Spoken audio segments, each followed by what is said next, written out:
Leo ni furaha tele kwamba Wakenya wameamua ni lazima hii serikali iende nyumbani.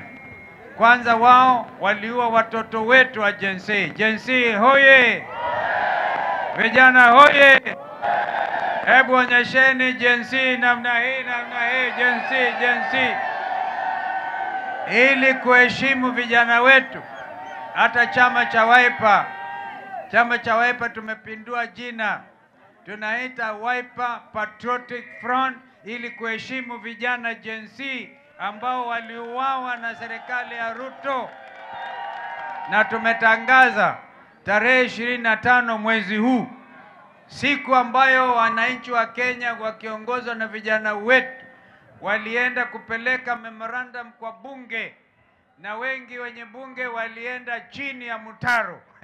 Wanaogopa vijana, ijapokuwa mjumbe wa Voi na mjumbe wa Mwatate wao walipokea barua ya vijana, wengine walijificha.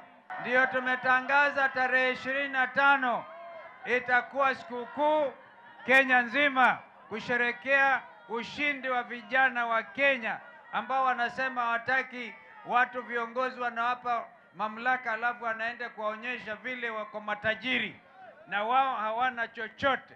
Wao natafuta angalau kuweka chakula juu ya meza, na wengine wanaenda wananunua masaa milioni 2 na kusema mtadu what? Mtadu